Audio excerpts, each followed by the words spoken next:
जिंदगी खुदा की नेमत है, इसकी कद्र जाने। किसी की भी हो ये, आओ इसकी हिफाजत करें।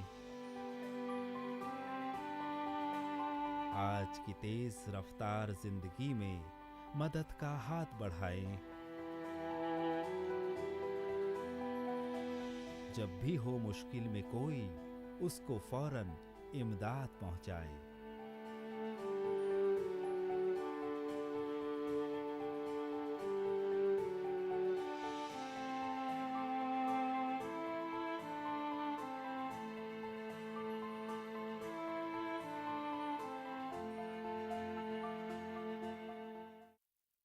घर से मस्जिद है बहुत दूर, चलो यूं कर लें किसी रोते हुए बच्चे को हंसाया जाए।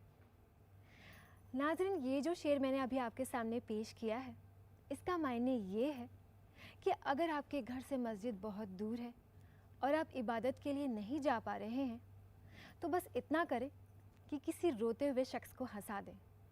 वो भी किसी इबादत से कम नहीं है। इसके साथ ही किसी शख्स की जान बचाने से बड़ा सवाब तो कुछ हो ही नहीं सकता।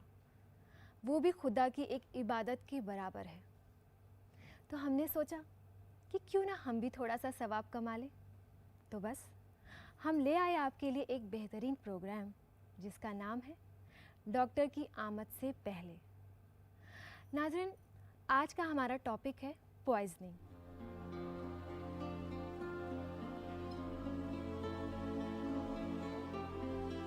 पॉइजनिंग की तो बात ही मत कीजिए। आजकल हर घर में पॉइजनिंग हो सकती है। बच्चों को, छोटों को आप कुछ कह दीजिए, खा के लेट जाएंगे।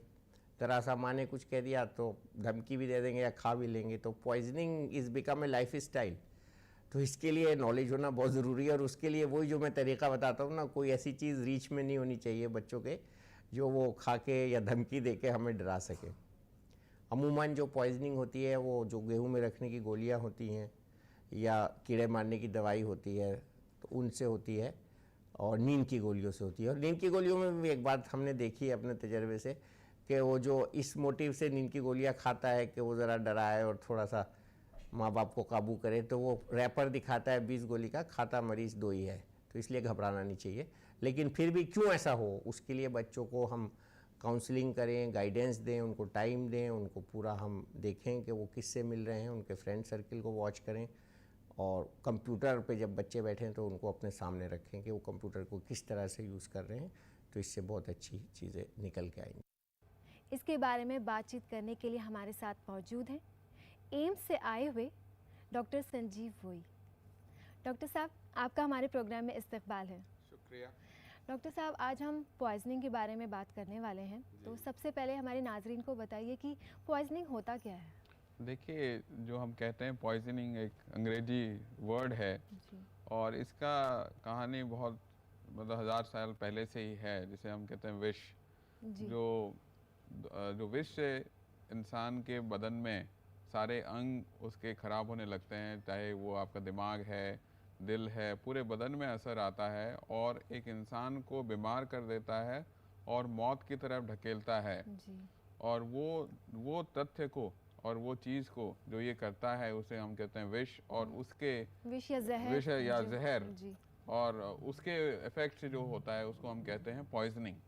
जी। जी। तो ये उसका रियल मतलब है कि ये, और हमारे देश में ये काफ़ी मौतें इससे होती है। और मतलब जो इंसान बचता है उसमें बीमारी इतनी सीवियर हो जाती है कि वो धीरे धीरे मौत की तरफ बढ़ता जाता है। तो डॉक्टर साहब, ये तो आपने हमें बताया कि पॉइजनिंग होती क्या है। जी। तो इसके वजूहात क्या होते हैं। देखिए, इसके कारण जो होता है, हम इंसान को क्यों जहर लेते हैं या पॉइजन क्यों लेता है, इसका मेन कारण जो होता है, देखिए 3 कारण से हमें इसको जानते हैं कि बहुत सारे लोग अपना जीवन ख़त्म करने के लिए, जैसे सुसाइड वन ऑफ द कारण होता है। और दूसरा जो होता है हमारे कि गलती से पी लिया, घर में मान लीजिए चीज़ें रखी हुई है, जैसे तेज़ाब है, आपके टॉयलेट सफाई करने के लिए होता है, या मान लीजिए फ़िनाइल है, सफाई करते हैं, या घर में कोई दवाई पड़ी हुई है जो आप रूटीन मर्रा के लिए आप इस्तेमाल करते हैं, तो खांसी का जो शरबत होता है उसको रखते हो, और बच्चे क्या करते हैं उसको भी पी लेते हैं, कभी कभार गलती से पी लेते हैं या कोई गलती से पी लिया, उसे हम कहते हैं कि मतलब अचानक एक्सीडेंटल पॉइजनिंग का हम कहते हैं। तो एक हो गया सुसाइड हो गया, एक एक्सीडेंटल हो गया, एक तीसरा होता है कि जनाब कि आप जानते हैं कि किसी ने ज़बरदस्ती आपको पिलाया, पॉइजन पिलाया आपको आपकी जान लेने के लिए, उसे हम कहते हैं होमिसाइडल पॉइजनिंग। ये 3 मुख्य कारण हैं कि हमारे को कैसे पॉइजनिंग हमारी होती है। हो सकती है जी। मतलब ये कि कई बार हमें अंदाज़ा नहीं होता है कि ये क्या चीज़ है और गलती से हम गलती से भी पी लेते हैं, वो भी देखिए वो हमारा बदन एक्सेप्ट नहीं करता है और वो पॉइजन होता है। जी। जैसे कि मैं आपके और थोड़ा सा बताऊं कारण आपको इसके बारे में कि कैसे ये होता है, कि किस हमारे बदन में जाता कैसे है। जी। या तो इंसान देखिए पीता है, मतलब जिसे हम कहते हैं कि पी के जहर फैल गया, और देखिए क्या होता है कि आप चूहे मारने की दवा सबसे खतरनाक होती है जिसे हम कहते हैं सल्फास, और वो पंजाब हरियाणा ये हमारे जो ज़्यादा जिसमें हमारी ज़्यादा खेती होती है और वो चूहे मारने की दवाइयाँ रखते हैं, तो वहाँ पे ये बहुत ज़्यादा प्रचलन है कि इनसे ज़्यादा मौतें हुई हैं, देखा गया चूहे मारने की दवाई से कोई नहीं बचा है। तो इसमें हम जैसे कहते हैं पीने के या खाने के तरह लेते हैं। दूसरा होता है कि सांस के थ्रू, सांस के वजह से भी सांस, जी हाँ जी हाँ, जैसे कि आपका पॉइजनस गैस है, जैसे आपने सुना होगा भोपाल गैस ट्रेजेडी हुआ था हमारा, जो हमारे देश में एक काला धब्बा की तरह है, और मिथाइल आइसोसाइनेट जो गैसियस पॉइजनस गैस निकला था, उससे कईयों की मौतें हुई, और अभी तक वो विकलांग कई पैदा हो रहे हैं, और आप जानते हैं कि उसमें जानलेवा सांस की वजह से। जापान में ऐसी हुई थी एक जैसे एक टेररिस्ट अटैक से गैस फैलाया गया जिसे हम नर्व गैस कहते हैं, वो भी पॉइजन की तरह अंदर गया और सब बदन में बिल्कुल पैरालिसिस हो गई, चला फिराने, और बहुत सारी मौतें हो गई। तो उसे कहते हैं हम सांस के थ्रू से, सांस के जरिए हम इसका लेते हैं, पॉइजनिंग होती है। तीसरा जो होती है हमारे देखिए बदन में, मान लीजिए कोई जैसे आप खेती में जाते हैं है ना, और कीटनाशक आप दवाइयाँ स्प्रे करते हो, तो वो क्या होता है हमारे स्किन जो हमारा चमड़ा होता है उसके अंदर से जी जा सकता है। जी। जैसे हमारे कैसे अब अंदर कैसे जाता है, देखिए आँख से भी जा सकता है, जैसे आप होली खेलते हो, आप कलर्स फेंकते हो, तो उससे भी आप ऑब्जर्व होके जाता है। दूसरा अमोनिया गैस से भी आँख के थ्रू से जाता है। तो ऐसे करके देखिए आँख है, आपका मुंह है, आपका सांस के थ्रू से है, आपके चमड़े के जगह से, तो ये सब अंदर से हमें जाता है। तो कहीं से भी पॉइजन अंदर घुस सकता है। जी। तो जो होली के रंग आप बता रहे हैं उनके जरिए भी आँखों में, नाक के जरिए, मुंह के जरिए इस तरह से जहर फैल सकता है। मैं कुछ और भी कहना चाहूँगा, देखिए आम मर्रा की चीज़ें अगर आप ज़्यादा ले लें, वही दवाई जो आपके ठीक करने की काम करती है, वही दवाई अगर ज़्यादा मात्रा में ले लें आप, तो खुराक ज़्यादा हो गया तो वो पॉइजन हो जाता है फिर। तो वही दवाई है आपको ठीक करने के लिए भी, वही दवाई है आपको मारने के लिए भी। तो ये आप बिना डॉक्टरी सलाह के तो कोई दवाई लेना ही नहीं चाहिए। और ये कॉमनली बच्चे ही शिकार होते हैं। और मान लीजिए घर में कोई मान लीजिए कोई परेशान है, जहन में परेशानी है और अपना सुसाइड करना चाहता है, वो ये दवाई ज़बरदस्ती लेके और वो उनको खाते हैं और पीते हैं और उसको एक वेपन की तरह यूज़ करते हैं अपने जीवन को ख़त्म करने के लिए। जी। मतलब जो दवाई है वो भी जहर का काम कर सकती है अगर उसके ज़्यादा मिकदार में अगर ले लिया जाए। बिल्कुल। हमारे समाज में एक चीज़ और भी है, देखिए हमारे समाज में देखिए कि शराब का प्रचलन है ना, आप शहरों में भी पीते हैं, गांव में पीते हैं, तो वो भी ज़्यादा मात्रा में ले लिया जाए तो वो भी जहर हो जाता है। आपने सुना होगा एक किस्सा था कि सूरत में, और ये होता रहता है बीच बीच में भी, कि सूरत में कई लोग अंधे हो गए।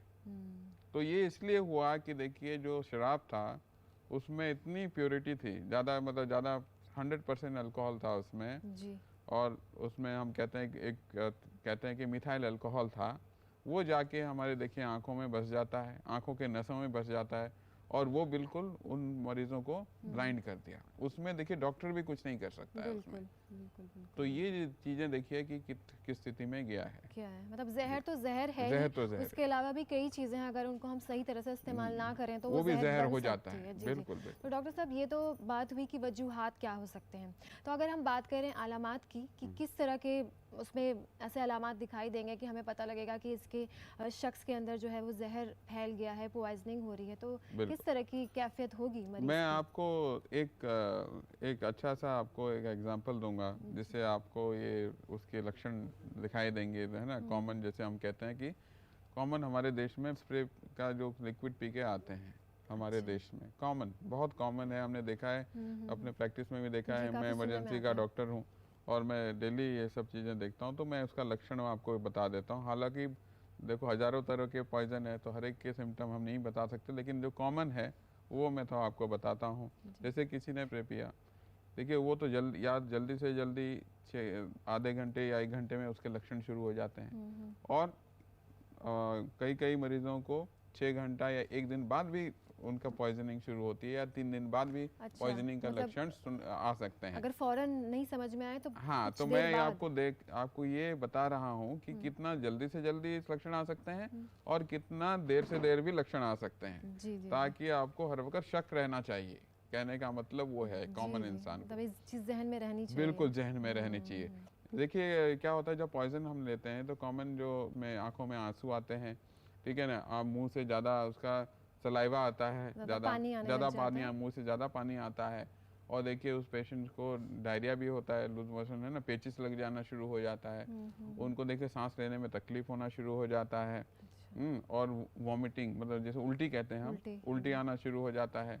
तो ये जो चीज़ें हैं, ये जो कॉमन लक्षण हैं, ये हमारे आम जनता को जानना चाहिए कि ये शुरू हो जाएगा, तो और इससे हम पता लगा सकते हैं कि भाई इसने कोई पॉइजन लिया है। मतलब इस तरह के बिल्कुल अलामत अगर दिखाई दे तो एक शक आना चाहिए, बिल्कुल शक आना चाहिए। इसके साथ मान लीजिए कि उसको दौरा पड़ने लग जाए, है ना, मिर्गी के झटके पड़ने लग जाएं, या बेहोश होना शुरू हो जाए, ठीक है ना, तो हाथ पांव ठंडे पड़ने लग गए हैं, तो ये और ज़्यादा पसीना भी आ रहा है, तो ये सब लक्षण हैं। ये बेगॉन स्प्रे के जो पॉइजनिंग हमारी होती है, ये कॉमन या कोई भी प्रकार की पॉइजनिंग में ये थोड़े बहुत सिम्टम ऊपर नीचे होके होती हैं। जी।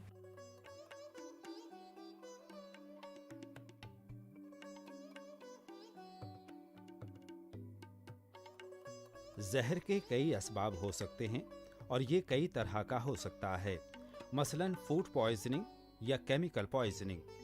जहर से जख्म, बीमारी, हत्ता के मौत भी वाक़ई हो सकती है। अगर कोई इंसान बग़ैर किसी सबब बीमार रहने लगे तो इसकी वजह जहर हो सकती है।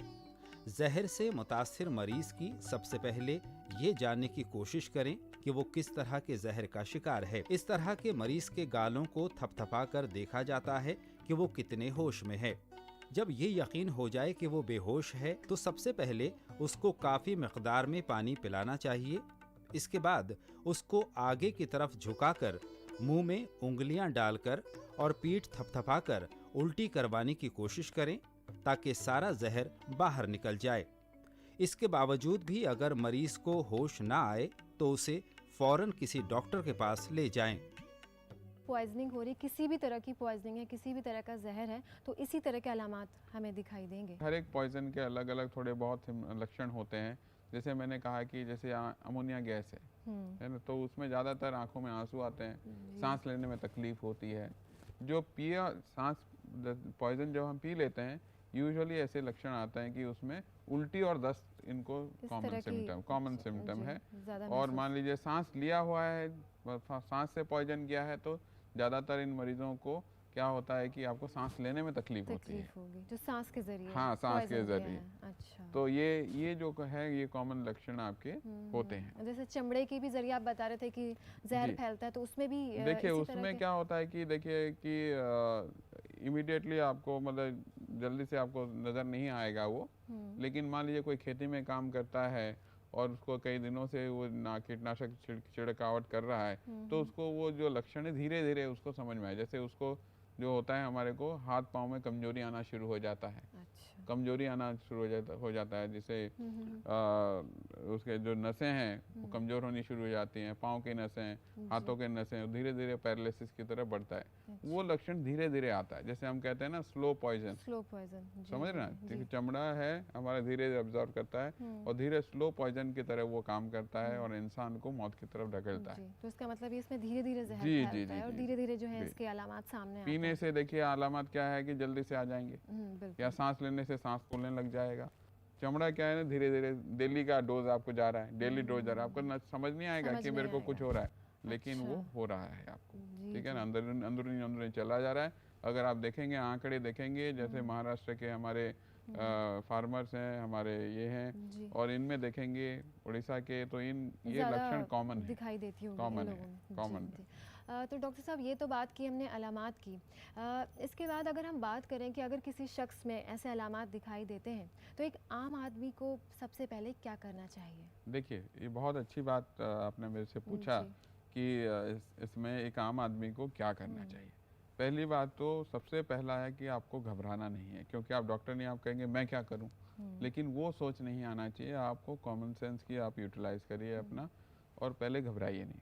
नंबर 2 है कि जैसे हम कहते हैं कि एक कहावत है, remove poison from the patient और पेशेंट फ्रॉम द पॉइजन। एक कहावत है कि आप जहर जो है मरीज से निकालिए और पेशेंट को जहर से निकालिए, ठीक है ना। 2 चीज़ें हैं जो आप कर सकते हो कि मरीज़ को पॉइजन से दूर निकाल सकते हो। उसको कैसे कर सकते हो? देखिए मान लीजिए आपको जैसे बेगोन का मैंने एक एग्जांपल दिया, उसमें मान लीजिए उसने लिया है और उल्टी भी कर ली उसने, तो क्या होगा, वही पॉइजन बदन में भी गिर गया, तो आपके चमड़े से भी उसको एब्जॉर्प्शन होगी। तो पहला काम आपने क्या किया कि साथ साथ 2 बंदे, 1-2 बंदे हैं तो दोनों साथ साथ कर सकते हैं। एक बंदा उसका क्या कर सकते हैं कि उनके कपड़े इनको निकाल लिए, कपड़े निकाल लिए और वाटर से उसको धो दिया बाहर से। अच्छा। दूसरा, अगर मान लीजिए मरीज बातचीत कर रहा है तो आप उसको उल्टी करवाइए, ठीक है ना, मुंह खोल के थोड़ा सा आप अंगूठा डाल देंगे इधर पीछे तो उसको उल्टी हो जाएगी, तो ज़्यादा से ज़्यादा पॉइजन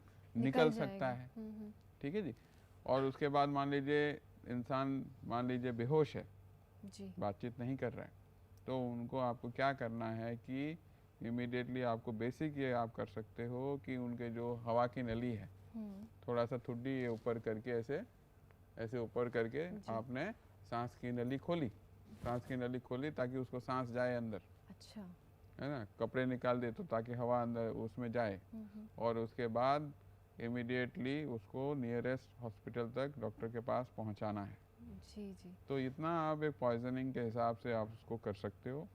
तो मैं दोबारा इसको रीइंफोर्स करना चाहूँगा कि पहले घबराइए नहीं, सबसे पहले तो दूसरा कि मरीज़ को पॉइजन से दूर निकालें। मान लीजिए कहने का मतलब है, कॉमन एग्जांपल है कि जैसे माने उल्टी करी है तो आप कपड़े उसको निकालिए, वाटर से धो सकते हो ताकि अब्जॉर्प्शन ना हो। अगर मरीज़ आपका मतलब बातचीत कर रहा है, अभी भी बोलचाल रहा है, तो उसको उल्टी करवाइए, इंड्यूस करिए। जैसे मुंह में एक उंगली डाल के आप थोड़ा सा स्टिकल करेंगे उसके हार्ट पैलेट में, तो इंसान को उल्टी आ जाती है, उल्टी महसूस होती है, उल्टी निकल जाए, कुछ पॉइजन तो निकलेगा। तीसरी बात, अगर बेहोश है तो आपकी हवा की नली उसको खोलिए, जैसे मैंने बताया ये और ये थोड़ा ऊपर करके ठुड्डी आप उसको हवा के ताकि सांस जाए अंदर, और इमीडिएटली जो नियरेस्ट एम्बुलेंस को फ़ोन करिए आप, और जो आसपास अस्पताल है जल्द से जल्द आसपास के अस्पताल में भेजा जाए ताकि इमीडिएट उनको इमरजेंसी का उपचार मिल सके। जी। तो डॉक्टर साहब, ये हादसा होने के बाद मरीज के पास कितना वक्त होता है, कितने वक्त में ये सब चीज़ें हो जानी चाहिए? देखिए जल्दी से, मैं तो कहूँगा जल्दी से जल्दी इसको मरीज़ को अस्पताल पहुँचाना चाहिए। जैसे मैंने आपको कहा कि लक्षण तो देखिए इमीडिएटली आ सकता है, पेशेंट ने पॉइजन पिया और उसको 15-20 मिनट में इसको सारे लक्षण शुरू हो गए, या कई मरीजों को क्या होता है लक्षण है बहुत देर में आते हैं जी, जैसे 1 घंटा, 1 दिन, 2 दिन उसके बाद भी आते हैं। अच्छा, कहने का तो कहने का मतलब ये है कि आप जल्दी से जल्दी इसलिए लीजिए कि अस्पताल में पहुंच गया तो वो एडमिट हो जाएगा और वहाँ पे डॉक्टर हमारा जैसे हमारा काम है कि हम उनके लक्षण को आगे फॉलो करें और उसका उपचार शुरू करें। उसके हिसाब से ही आप एक आम या व्यक्ति के हिसाब से आप इमीडिएटली, चाहे नहीं भी आए, कोई मान लीजिए लक्षण नहीं भी हैं, आप डॉक्टर के पास जाइए। मेरा कहने का मतलब वो है। बिल्कुल बिल्कुल आपने ले लिया लेकिन आप बोल रहे हो कि मेरे को कुछ नहीं हुआ, मैं क्यों जाऊँ डॉक्टर लेकिन के पास? फिर भी- नहीं नहीं नहीं, ये नहीं करना आपको इमीडिएटली डॉक्टर के पास बिल्कुल जाना बिल्कुल, है। मतलब नज़रअंदाज करना ही नहीं है, हर बिल्कुल हालत में नहीं, डॉक्टर के बिल्कुल पास तो बिल्कुल जाना ही नहीं, है। बिल्कुल। तो डॉक्टर साहब, ये तो हमने बात की कि क्या करना चाहिए ऐसे में और क्या नहीं करना चाहिए अगर किसी को पॉइजनिंग हो गई है, तो कुछ ऐसी भी बातें हैं जी जिनमें- हाँ, ये आपने बड़ा अच्छा सवाल पूछा है जी। इसे। जैसे हम कहते हैं कि देखिए हमारे देश में हम सब डॉक्टर बनते हैं, डॉक्टर को छोड़ के सब डॉक्टर बन जाते हैं हम, ठीक है। तो हम सब दादी माँ के नुस्खे बताने लग जाते हैं, है ना। कुछ बताते हैं जी झाड़ फूंक कर लो, कुछ बताते हैं कि बाबे के पास चले जाओ, ठीक है ना। तो सबके अपने अपने नुस्खे होते हैं। आप बात करके देखिए, हमारे समाज में सब ऐसे मिल जाएंगे आपको कि बिल्कुल 10 तरह सही। के नुस्खे हर एक इंसान हर एक बीमारी के लिए बताता है। बिल्कुल डॉक्टर को छोड़ के सब बता देते हैं ये लोग। तो इसका मतलब ये है, देखिए कि जो ये हमारी कोई भी पॉइजनिंग होती है तो हम कहते हैं कि नहीं झाड़ फूक के पास जाओ, वो आपको देगा, भस्म देगा ना, ये सब चीज़ें देंगे, जड़ी बूटी देंगे। तो ये जो चीज़ें हैं कि देखिए उनका कोई तथ्य नहीं है, उससे ठीक होने का कोई उसका उपचार नहीं है वो। और मेरे ख्याल से इन लोगों के पास ना जाएं। आज आप 21वीं सदी में हैं, बिल्कुल है ना, आपके पास इमरजेंसी केयर है और सुप्रीम कोर्ट का रूलिंग भी है कि हर एक को इमरजेंसी आपातकालीन चिकित्सा उसको मुहैया होना चाहिए। आप जाइए डॉक्टर के पास और उसका इलाज करवाइए। जी। तो जैसे मैंने बताया कि झाड़ फूंक, बाबा के पास, ये सब से आप दूर रहें, दूर रहें दूर रहें। जी जी जी। और हर एक पॉइजन की आजकल ज़्यादातर एंटीडोट होती है, तो आप अस्पताल में जाएं और चिकित्सा कराएं और उसमें जान बचने की जो उम्मीद है बढ़ जाती है। बढ़ जाती है। जो पॉइजन हम का तोड़ है हम कर सकते हैं, क्योंकि कुछ पॉइजन इतने डेंजरस होते हैं तो उसको नहीं ले सकते। तो ये जो चीज़ें जिसमें हमें उपचार है उसका तो इलाज कराएं। जहर खाना, वजूहात, दवाई का ज्यादा मकदार में लेना, साबुन और रंग का खा लेना, कार्बन मोनोऑक्साइड का सांस में जाना, इंसेक्टिसाइड्स का खा लेना और खराब और रखे हुए खाने का इस्तेमाल करना। अलामात: होठों का नीला हो जाना, सांस लेने में तकलीफ होना, दस्त होना, कै होना या घबराहट महसूस करना, बुखार का होना, सर और पेट में दर्द होना और चक्कर आना, आंखों से दोहरी चीजें दिखाई देना, सीने में दर्द और दिल का तेजी से धड़कना, जिस्म का कोई हिस्सा ठंडा पड़ जाना और मांसपेशियों में खिंचाव होना, कमजोरी और बेहोश हो जाना।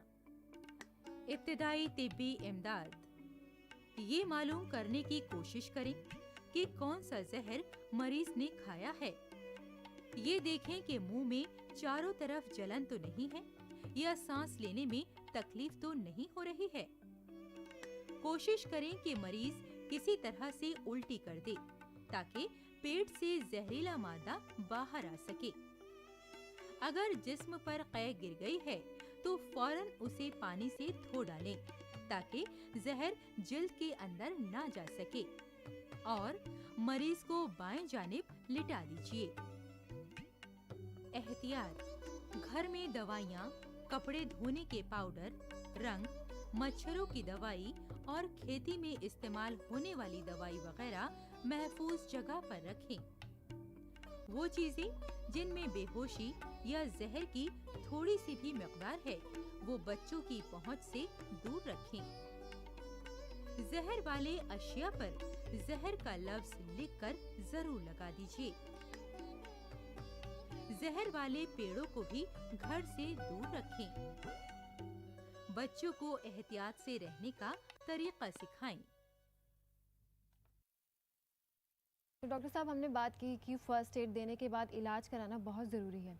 इलाज के बाद क्या मरीज़ में उसके बाद कुछ कमी नज़र आती है या फिर कुछ ऐसे उसके साइड इफ़ेक्ट्स हो सकते हैं कि जो भी जहर उसके अंदर गया है वो पूरी तरह ना निकल पाया हो या कहीं रह गया हो, जैसे आपने कहा जी हाँ, उल्टी करवा के थोड़ा तो निकल ही जाता जी है, हाँ, जी। तो उसके बाद जो इलाज होता है तो क्या वो मुकम्मल तरीके से ठीक हो देखिए, जाता है? ज़्यादातर जो हमारी, अगर आप जल्दी से जल्दी अस्पताल जाएं और जल्दी से उपचार कराएं तो पूरा उपचार मुकम्मल हो सकता है। जी। लेकिन ऐसा भी होता है, आप जानते हैं हमारे देश में कि ज़्यादा से ज़्यादा एम्बुलेंस सर्विसेज उतनी अच्छी नहीं है नहीं। और लोगों को जानकारी भी नहीं है, तो ये सब चीज़ों को थोड़ा मरीज़ क्या होता है कि थोड़ा लेट आता है। जब लेट आता है, आप जानते हैं कि हम कहते हैं, एक कहावत है, टाइम इज़ मसल, ठीक है ना, हर एक मिनट आपका जीवन के लिए बहुत इम्पोर्टेंट होता है, अनमोल होता है। बिल्कुल।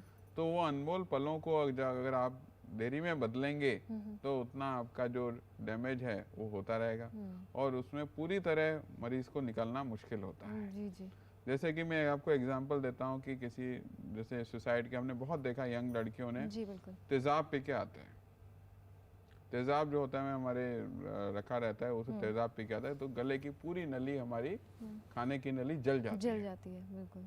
अब देखिए उसकी विडंबना देखिए कि वो बच तो जाती है लेकिन वो खा नहीं पाएगी अपना लाइफ लॉन्ग, जिंदगी भर नहीं खा सकती। तो वो उसके लिए आर्टिफिशियल हमारी नली डाल दी जाती है। अच्छा। पेट में छेद भी किया जाता है। जी जी। तो देखिए आपका लाइफ कहाँ पहुंच गया, कहाँ से कहाँ पहुंच गया। बिल्कुल। तो हम लेने के टाइम ये नहीं सोचते हैं कि इसका क्या इफेक्ट होगा, लेकिन ये हम देखिए, हम चाहेंगे, भगवान ने एक ही बारी जिंदगी दिया है आपको, गॉड ने दिया है, तो उसको आप संभाल के रखिए, संभाल के ख्याल रखें। बिल्कुल ख्याल रखिए। बिल्कुल डॉक्टर साहब, आपने पॉइजनिंग के बारे में हमें बहुत सारी मालूमात दी, अब वो तमाम बातें बताई जो हमारे लिए जानना बहुत ज़रूरी है। इन तमाम बातों के लिए आपका बहुत बहुत शुक्रिया। धन्यवाद, धन्यवाद। मैं आखिर में यही कहना चाहूँगा कि आपको कोई भी जानकारी चाहिए जी, एक कॉमन इंसान को पॉइजनिंग के बारे में, तो एम्स का नेशनल पॉइजन सेंटर है, उसमें आप फ़ोन करिए। किसी को भी कोई भी चीज़ें आपको मालूमात करनी है या किसी को ऐसा वारदात हो गया है, नेशनल पॉइजन सेंटर का साइट, हमारे एम्स का वेबसाइट है, उसमें फ़ोन नंबर है, फ़ोन नंबर लीजिए और आप उसको फ़ोन करके जल्दी से जल्दी उपचार आप करा सकते हैं। जो अस्पताल में गए, मान लीजिए एंटीडोट का पता नहीं लग रहा है, तो नेशनल पॉइजन सेंटर फ़ोन करिए और वहाँ से आप ये जो इंफॉर्मेशन है मालूमात करके डॉक्टर भी उसका फ़ायदा ले सकते हैं। बिल्कुल बिल्कुल सही जी। तो नाजरीन, आज हमने पॉइजनिंग के बारे में बात की। डॉक्टर साहब ने हमें बहुत ही अहम बातें बताई पॉइजनिंग से जुड़ी हुई। उम्मीद है कि आप इन बातों को गौर करेंगे, उन्हें अमल में लाएंगे। लेकिन नाजरीन, हम साथ ही आपको ये बात याद दिला देना चाहते हैं कि हमारे प्रोग्राम में बताई गई तमाम बातें इलाज नहीं हैं। ये तो बस वो बुनियादी कदम है जो डॉक्टर की आमद से पहले हम उठा सकते हैं। इन्हीं बातों के साथ समीरा रज़ा को दीजिए इजाज़त। अगले एपिसोड में होगी आपसे फिर मुलाकात। तब तक के लिए अल्लाह हाफ़िज़। ये महज फौरी तिब्बी इमदाद के तरीक़े हैं जो ऐन मौके पर फौरी मदद के तौर पर मरीज़ को दिए जाते हैं। ये तिब्बी इलाज का मुतबादिल नहीं है।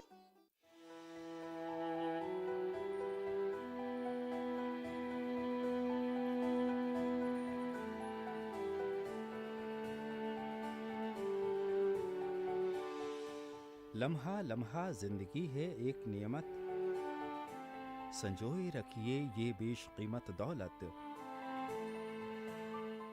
जिंदगी है खुदा दाद रहमत, पहचानिए इसकी कीमत। ये कायनात है रिश्तों का शीराज़ा, महफूज रखिए ये सांझा ताना बाना।